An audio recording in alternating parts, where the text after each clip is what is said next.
बेटा we are learning about nature of friction these days, जिससे हम फ्रिक्शन से रिलेटेड क्वेश्चंस को आसानी से समझ और कर सकें।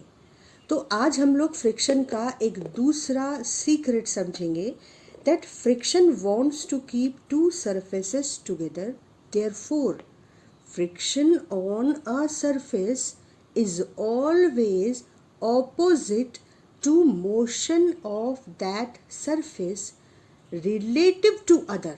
देखो इसका मतलब क्या है।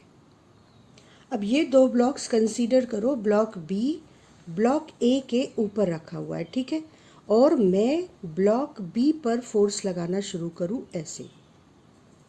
तो बताओ ब्लॉक बी ब्लॉक ए के रिस्पेक्ट में किधर जा रहा है? Right side. तो अगर फ्रिक्शन चाहता है कि बी ए पर स्लिप ना करे तो फ्रिक्शन को राइट साइड के मोशन के ऑपोजिट लेफ्ट साइड में फोर्स लगाना पड़ेगा। अब अगर सोचो, ये तो केस कैसा हुआ, मैंने बी पर फोर्स लगाया तो जो मोशन ब्लॉक बी का विद रिस्पेक्ट टू ए था वो राइट साइड में था, तो फ्रिक्शनल फोर्स जो अपीयर हुआ बी पर वो लेफ्ट साइड में अपीयर हुआ। तो ये है direction of motion of block B. तो बी और ए के बीच में जो फ्रिक्शन आया वो लेफ्ट डायरेक्शन में आया, क्योंकि यही इस ब्लॉक को राइट साइड में जाने से रोक सकता था। लेकिन देखो सिचुएशन कैसे बदलेगी अगर मैं नीचे वाले ब्लॉक पर फोर्स लगाऊं। अब मैं नीचे वाले ब्लॉक पर फोर्स लगा रही हूँ, लेकिन चल दोनों ब्लॉक रहे हैं। मैंने फोर्स ए पे लगाया है लेकिन दोनों ब्लॉक चल रहे हैं। इसका मतलब क्या हुआ कि ब्लॉक ए तो इसलिए चल रहा है क्योंकि मैंने फोर्स लगाया, लेकिन ब्लॉक बी किसी और फोर्स की वजह से चल रहा है। मेरा फोर्स ब्लॉक बी पर नहीं लग रहा है। तो तुम कहोगे कि ये तो बहुत कॉमन सेंस की बात है कि बी इसके ऊपर रखा है, साथ में चलेगा। इसलिए क्योंकि अभी तक हमने कभी सोचा कहाँ कि अगर हम फोर्स ए पर लगाते हैं तो ब्लॉक बी साथ में क्यों चलता है, क्योंकि जिस पर फोर्स लगा है तो उसको रिएक्ट करना चाहिए, उसको चलना चाहिए। बी पर फोर्स नहीं लगाया है लेकिन बी क्यों चल रहा है। तो अब हम यहाँ पर रिलेटिव मोशन का कमाल देखेंगे और फ्रिक्शन के नेचर को समझेंगे। अब इस पूरी एनालिसिस को बहुत ध्यान से समझेंगे। जब मैंने ब्लॉक ए पर फोर्स लगाया तो ब्लॉक ए ने क्या किया, राइट साइड में जाने की कोशिश की। ध्यान से मोशन को देखो ब्लॉक ए की, एक बार फिर से ध्यान से देखो। जब मैंने नीचे वाले ब्लॉक पर फोर्स लगाया तो नीचे वाले ब्लॉक ने ऊपर वाले ब्लॉक के रिस्पेक्ट में राइट साइड में मेरे फोर्स की डायरेक्शन में खिसकने की कोशिश की। तो अब ध्यान से बताओ ए का मोशन रिलेटिव टू बी किस डायरेक्शन में है? ए का मोशन रिलेटिव टू बी किस डायरेक्शन में है? टूवर्ड्स राइट, बिल्कुल ठीक। तो ए पर फ्रिक्शन क्या चाहेगा कि ए राइट साइड ना जाए, तो ए पर फ्रिक्शन इन दोनों सरफेसेस के बीच लेफ्ट डायरेक्शन में लगेगा। बिल्कुल सही बात है। ए का मोशन बी के रिलेटिव राइट, तो फ्रिक्शन ए पर लगेगा टुवर्ड्स लेफ्ट, जिससे वो ए के रिलेटिव मोशन को अपोज कर सके। तो इन दोनों फोर्सेस को जरा हम लोकेट कर दें। ये देखो ये है डायरेक्शन ऑफ मोशन किसकी? ए की, विद रिस्पेक्ट टू बी। तो जो ए पर फ्रिक्शनल फोर्स लगा वो टुवर्ड्स लेफ्ट लगा। अब फिर ध्यान से एक बार उसी मोशन को देखो, सेम मोशन को, और मेरे क्वेश्चन का आंसर दो। जब मैंने इस पर फोर्स लगाया और ये टुवर्ड्स राइट स्लिप करता है रिलेटिव टू बी, तो बी किधर जा रहा है रिलेटिव टू ए? ध्यान से देखकर आंसर करो। बी किधर जा रहा है relative to A? Left side में जा रहा है। बी का motion relative to A left side में है, और इसलिए फ्रिक्शन अगर बी के मोशन को रिलेटिव टू ए रोकना चाहता है तो उसे बी पर किधर लगना होगा? उसे बी पर राइट साइड में लगना होगा, जिधर एक्चुअली दोनों ब्लॉक मूव कर रहे हैं। ये देखो बी का motion relative to A towards left है, तो बी पर जो फ्रिक्शनल फोर्स इन दोनों सरफेसेस के बीच लगना चाहिए वो opposite to motion of B relative to A, that is in the direction of motion actually। दोनों ब्लॉक किधर जा रहे हैं, राइट साइड में, लेकिन B का रिलेटिव मोशन A के रेस्पेक्ट में टुवर्ड्स लेफ्ट होगा। कब? जब B पर फोर्स लगा के B को स्लिप कराने की कोशिश करी जाएगी तब।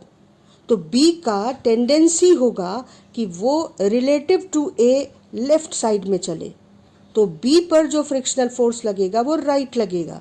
इन दोनों फोर्सेस को भी लोकेट करते हैं तो बात पूरी समझ में आ जाएगी। अब ये दोनों बातें ध्यान से देखो तुम, बी पर फ्रिक्शनल फोर्स राइट साइड में लग रहा है और ए पर फ्रिक्शनल फोर्स लेफ्ट साइड में लग रहा है, क्योंकि बी का रिलेटिव मोशन राइट साइड में था विद रिस्पेक्ट टू ए और ए का रिलेटिव मोशन बी का रिलेटिव मोशन लेफ्ट साइड में था विद रिस्पेक्ट टू ए और ए का रिलेटिव मोशन राइट साइड में था विद रिस्पेक्ट टू बी। तो दोनों सरफेसेस को उनके रिलेटिव मोशन के ऑपोजिट फोर्स लगा, फ्रिक्शनल फोर्स, जिससे इन दोनों के मोशन को रोका जा सके। तो फ्रिक्शन ने नीचे वाले ब्लॉक पर कोशिश की कि वो राइट न जाए और फ्रिक्शन ने ऊपर वाले ब्लॉक पर कोशिश की कि वो लेफ्ट न जाए और ये दोनों ब्लॉक्स एक साथ रह पाए, और इस केस में तो फ्रिक्शन सक्सेसफुल हुआ। ठीक, दोनों साथ चल रहे हैं। यही तो फ्रिक्शन चाहता था कि दोनों सरफेसेस के बीच स्लिपिंग नहीं हो। अब यहाँ पे ध्यान दो तुम, जब मैंने फोर्स नीचे वाले ब्लॉक पे लगाया था तो नीचे वाले ब्लॉक के मोशन को फ्रिक्शन अपोज करता है, लेकिन बी ब्लॉक जब ए के साथ चलता है तो असल में वो फ्रिक्शन ही है जो बी को आगे बढ़ा रहा है। ये इस बात को प्रूव करता है कि फ्रिक्शन हमेशा मोशन को अपोज नहीं करता। बी ब्लॉक के रिलेटिव मोशन को रोकने के लिए फ्रिक्शन ने बी ब्लॉक को मूव कराने में हेल्प की along with A. This is secret number 2 of the frictional force. अब सोचो कि अगर फ्रिक्शन इन दोनों सरफेसेस के बीच नहीं होता और ये परफेक्टली स्मूथ होते तो क्या होता। जब मैं नीचे वाले ब्लॉक पर फोर्स लगाती तो इनके बीच फ्रिक्शन नहीं होता, तो कोई भी फोर्स नहीं होता जो नीचे वाले ब्लॉक को राइट जाने से रोकता, और कोई भी फोर्स नहीं होता जो ऊपर वाले ब्लॉक को लेफ्ट राइट जाने के लिए हेल्प करता। ध्यान से सुनो मेरी बात को। अगर ये दोनों सरफेसेस एकदम परफेक्टली स्मूथ होती तो जब मैंने नीचे वाले ब्लॉक पर फोर्स लगाया था तो इन दोनों के बीच फ्रिक्शनल फोर्स नहीं होता। तो ना तो फ्रिक्शनल फोर्स ए के लेफ्ट डायरेक्शन में लगता कि इसको राइट जाने से रोके, और ना बी के राइट में लगता कि बी को राइट मूवमेंट दे सके। तो सिचुएशन ऐसी दिखती, यूं, ए पूरा स्लिप कर जाता बी के नीचे से और बी लेफ्ट साइड से नीचे गिर जाता। बात समझ आ रही है? ये इमेजिनेशन इसलिए ज़रूरी है कि जब हम न्यूमेरिकल करेंगे तो हमको समझ में आना चाहिए कि परफेक्टली स्मूथ सरफेसेस की सिचुएशन में जो ए है अगर उसे फोर्स लगेगा तो वो स्लिप कर जाएगा और बी को आगे बढ़ाने का कोई फोर्स नहीं होगा और बी लेफ्ट डायरेक्शन से नीचे गिरेगा। ये है फ्रिक्शन की टेंडेंसी, उसका डायरेक्शन और उसका मैग्नीट्यूड तो तुम समझ ही चुके हो कि 0 से म्यू टाइम्स एन इसके बीच वेरी करता है according to the need of the situation. तो इसी एग्जाम्पल में हम नॉर्मल रिएक्शन फोर्स को भी ठीक से समझ लेते हैं। जब हम बी और ए के बीच फ्रिक्शन फोर्स डिसाइड करेंगे तो हम ये देखेंगे कि बी पर नॉर्मल रिएक्शन ऊपर की ओर कितना लग रहा है। अब सोचो, बी अपने वेट के बराबर फोर्स से ए को नीचे की ओर पुश करेगा तो बी पर इक्वल एंड ऑपोजिट फोर्स ऊपर की ओर लग जाएगा, नॉर्मल रिएक्शन फोर्स। लेकिन अगर इस ब्लॉक और फ्लोर के बीच में फ्रिक्शनल फोर्स डिसाइड करना हो तो इस लॉजिक को ध्यान से सुनो। ये ब्लॉक इसको अपने वेट और बी के वेट, दोनों के वेट के टोटल के फोर्स से नीचे की ओर फ्लोर को फोर्स लगाएगा। तो फ्लोर इस पर ऊपर की ओर जो नॉर्मल रिएक्शन फोर्स लगाएगी वो इन दोनों के वेट के बराबर होगा। तो जब हम इस सरफेस और इस सरफेस के बीच में फ्रिक्शनल फोर्स डिसाइड करेंगे तो म्यू टाइम्स एन में एन इक्वल टू होगा weight of A plus weight of B. लेकिन जब हम इन दोनों सरफेसेस के बीच में फ्रिक्शनल फोर्स डिसाइड करेंगे तो बी का फोर्स ए पर नीचे की ओर, तो ए का इक्वल फोर्स बी पर ऊपर की ओर। अब बी केवल अपने वेट की वजह से ए पर नीचे की ओर फोर्स लगाएगा, तो बी पे नॉर्मल रिएक्शन भी केवल बी के वेट के इक्वल और अपोजिट होगा। तो बी पर जो नॉर्मल रिएक्शन फोर्स एन होगा that will be equal to mass of B into g. इसको अब ठीक से इक्वेशन फॉर्म में देख लेते हैं। अब ये है ब्लॉक ए और ये है ब्लॉक बी। जब ए पर हमने राइट साइड में फोर्स लगाया, मेरे फोर्स को हम कैपिटल एफ से रिप्रेजेंट करेंगे, तो ए ने राइट साइड में स्लिप करने की कोशिश की रिलेटिव टू बी।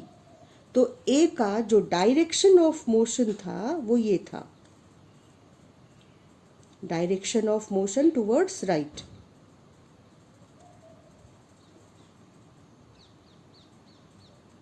राइट, तो ए को बी की वजह से जो फोर्स एक्सपीरियंस हुआ फ्रिक्शनल फोर्स वो टुवर्ड्स लेफ्ट होगा, opposite to the motion of A relative to B. यानी ए पर जो फ्रिक्शनल फोर्स लगेगा वो टुवर्ड्स लेफ्ट लगेगा। ये अब जब हमने देखा था कि अभी बी पर कोई फोर्स एक्सपीरियंस नहीं हुआ है, तो जब ए पर फोर्स एक्सपीरियंस हुआ, ए ने राइट स्लिप करने की कोशिश की, तो B relative to A left जा रहा था, रिलेटिव टू ए। बी अगर अपनी जगह भी रहता है तो भी ए जब राइट स्लिप करेगा तो बी का मोशन ऑब्वियसली रिलेटिव टू ए। अगर तुम बी को ध्यान से फोकस करो तो तुम्हें लगेगा कि बी ए के रेस्पेक्ट में लेफ्ट मूव कर रहा है। तो बी पे जो फ्रिक्शनल फोर्स लगा वो इक्वल ऑपोजिट इस तरह से लगा। तो दोनों ही ब्लॉक्स फ्रिक्शनल फोर्स एक्सपीरियंस कर रहे हैं, लेकिन ए टुवर्ड्स राइट मूव कर रहा है because of my force, and frictional force is opposing the motion of A, but B is moving towards right because of friction, not because of my force. और B को move कराने के लिए in the direction of motion frictional force responsible है। इसके अलावा हमको क्या पता करना है, फ्रिक्शनल फोर्स की वैल्यू कितनी लगी, यहाँ पर कितना मैग्नीट्यूड फ्रिक्शनल फोर्स का अपीयर हुआ। ठीक, इस पूरी डिस्कशन की ड्यूरेशन में हम ये मानकर चलते हैं कि जो फ्लोर है वो स्मूथ है, उसमें कोई फ्रिक्शन नहीं है। तो अगर दोनों ही ब्लॉक साथ चल रहे थे, both blocks were moving together, तो इसका मतलब क्या हुआ, दोनों ब्लॉक्स साथ चल रहे मतलब दोनों का एक्सेलरेशन सेम है। तो हम दोनों ब्लॉक्स को अलग अलग बनाएंगे। आप इसे फ्री बॉडी डायग्राम के फॉर्म में, ब्लॉक्स को आप एक पॉइंट के फॉर्म में भी दिखा सकते हो, but I prefer to draw the blocks. अब कंसीडर करो जरा ए पे कितने फोर्सेस लग रहे हैं।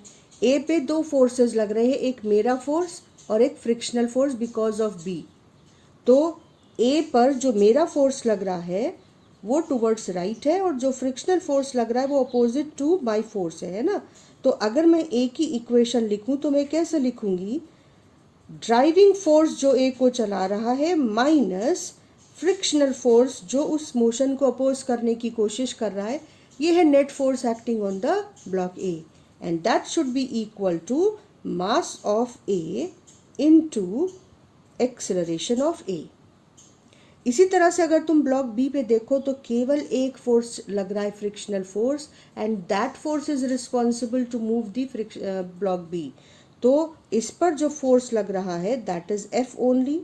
तो एफ ही मास बी को चलाने के लिए ए एक्सेलरेशन से रिस्पॉन्सिबल है।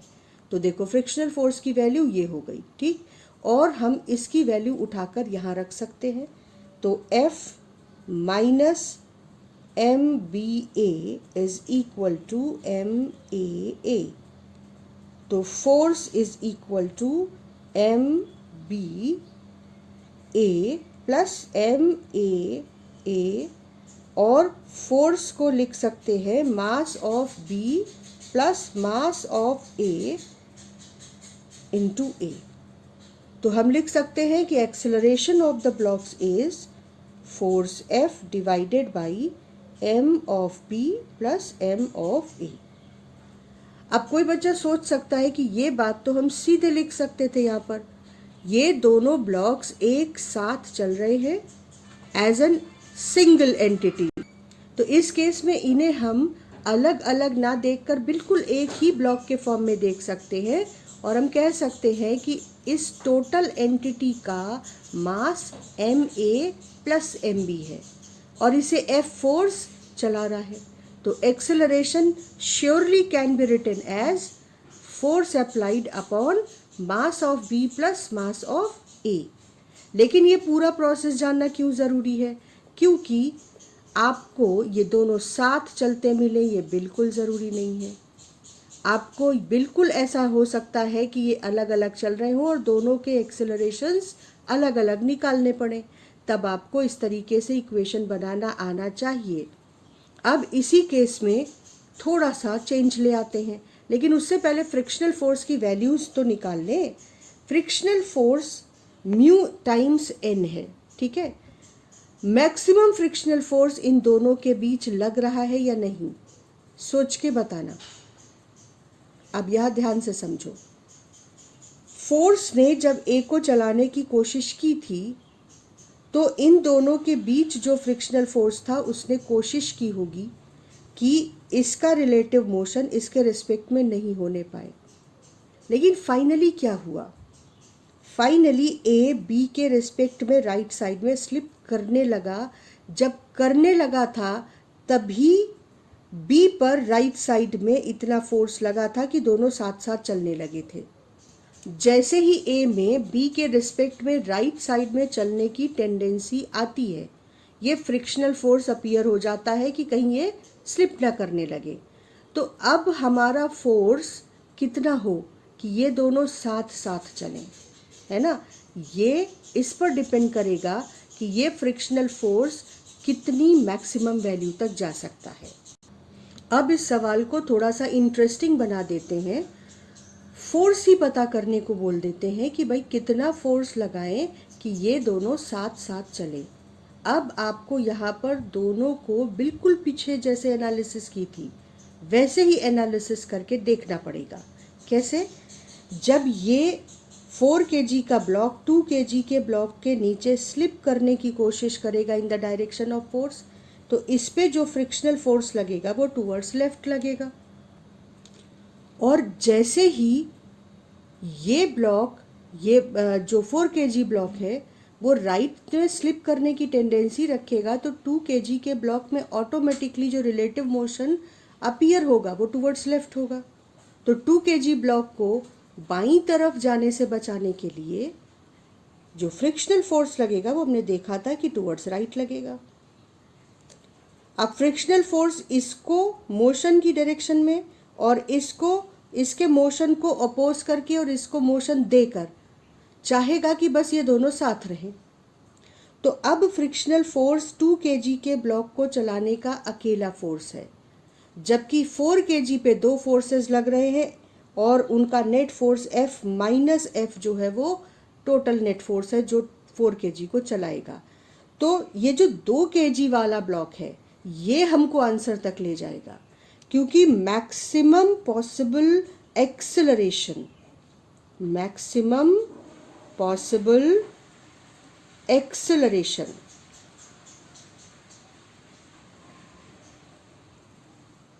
that is because of 2 kg block. अगर इन्हें साथ चलना है तो 2 kg ब्लॉक जिस एक्सेलरेशन से चल सकता है उससे तेज अगर 4 kg ब्लॉक चलेगा या उससे धीमे चलेगा तो ये दोनों साथ नहीं चलेंगे। तो 2 kg ब्लॉक मैक्सिमम कितना एक्सेलरेशन ले सकता है? 2 kg ब्लॉक को मैक्सिमम एक्सेलरेशन देगा इन दोनों के बीच का maximum frictional force. F maximum is mu times n। n कितना है? 2 kg का ब्लॉक 4 kg को नीचे 20 न्यूटन से पुश करेगा, तो 4 kg 2 kg को इक्वल फोर्स से ऊपर की ओर फोर्स लगाएगा। तो normal reaction force is 20 Newton. तो 20 न्यूटन को म्यू से मल्टीप्लाई कर दें, अगर हम इसको म्यू आर कर देते हैं क्योंकि न्यूटन में भी हम एन यूज़ कर रहे हैं, तो 0.2 into 20 that is 4 Newton force. तो फ्रिक्शनल फोर्स की मैक्सिमम वैल्यू इन दोनों सरफेसेस के बीच 4 न्यूटन है। तो 2 kg को जो फोर्स चलाएगा वो maximum frictional force 4 Newton 2 kg को मैक्सिमम एक्सेलरेशन दे सकता है। एक्सेलरेशन जो 2 kg के लिए पॉसिबल है that is frictional force divided by mass of 2 kg that is 2 metre पर सेकेंड स्क्वायर। तो अब 2 kg तो 2 मीटर पर सेकेंड स्क्वायर से ज़्यादा फोर्स एक्सेलरेशन से चल नहीं सकता। तो अगर दोनों ब्लॉक को साथ चलना है तो 4 kg के लिए भी एक्सेलरेशन की वैल्यू फिक्स हो गई। 4 kg भी 2 मीटर पर सेकेंड स्क्वायर मैक्सिमम एक्सेलरेशन ले सकता है, तब तक ये दोनों साथ चलेंगे। जैसे ही 4 kg का एक्सेलरेशन 2 मीटर पर सेकेंड स्क्वायर से ज़्यादा हुआ, दोनों अलग हो जाएंगे। तो क्वेश्चन क्या कह रहा है कि वो फोर्स बताओ जो दोनों ब्लॉक्स को साथ चला सके। तो इसलिए हम कहेंगे कि maximum acceleration for both the blocks that is 2 metre पर सेकेंड स्क्वायर। तो अब एक्सेलरेशन फिक्स हो गया कि दोनों ब्लॉक्स कितने एक्सेलरेशन से चल रहे हैं, 2 मीटर पर सेकेंड स्क्वायर। दोनों ब्लॉक्स अगर साथ चल रहे हैं तो हम इन्हें अलग अलग ना देखकर एक ब्लॉक देख सकते हैं बिल्कुल सेफली, इस तरह से। दोनों ब्लॉक्स अगर एक ब्लॉक है तो उनका मास कितना है, 6 kg। उनका एक्सेलरेशन फिक्स है 2 मीटर पर सेकेंड स्क्वायर जब तक ये साथ चले। तो इतने मास को इतना एक्सेलरेशन प्रोवाइड करने वाला फोर्स कितना होगा? Force required to move both the blocks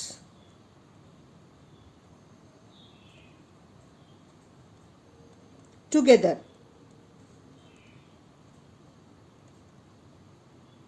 ठीक है, देख रहे हो कि कैसे लॉजिक यूज करके हम लोग अपने आंसर तक पहुंच रहे हैं।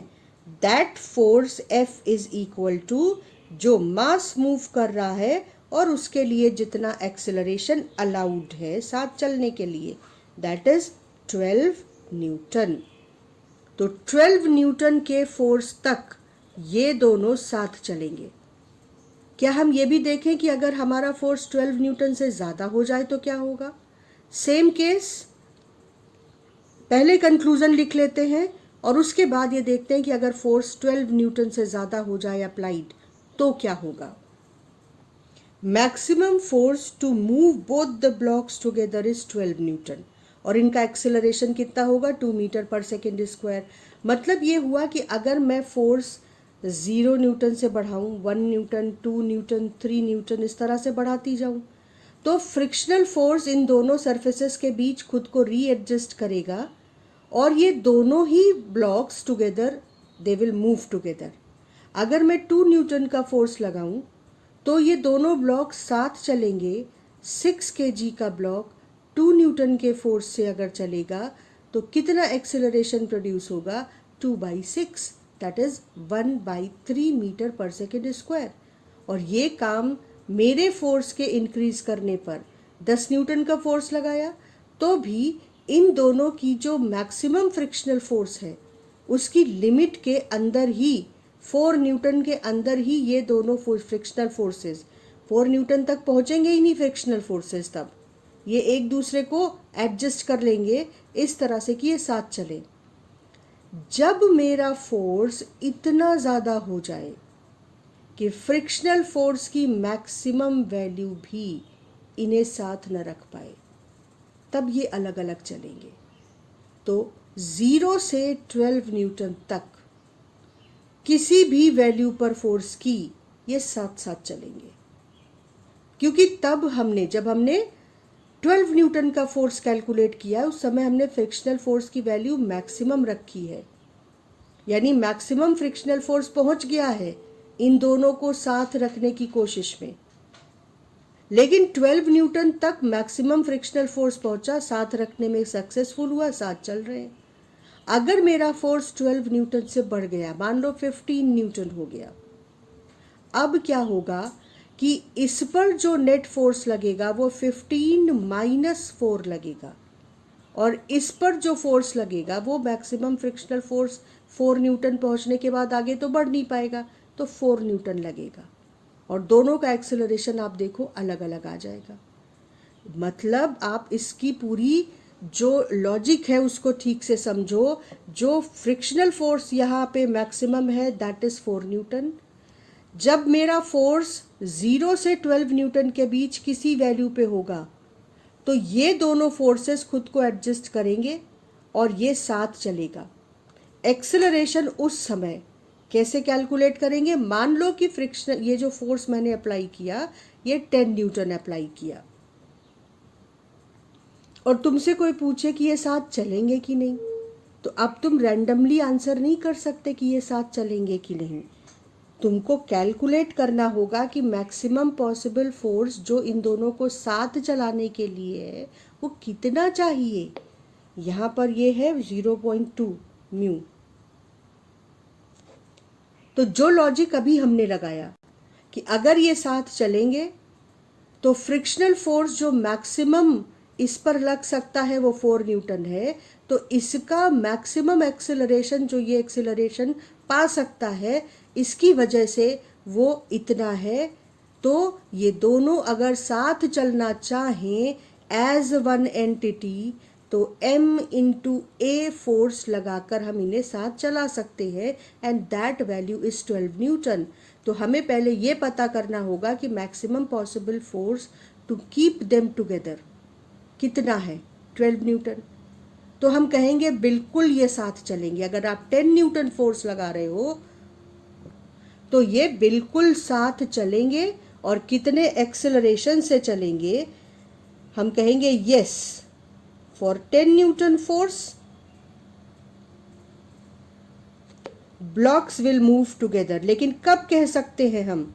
जब हमने पता कर लिया maximum force to keep them together.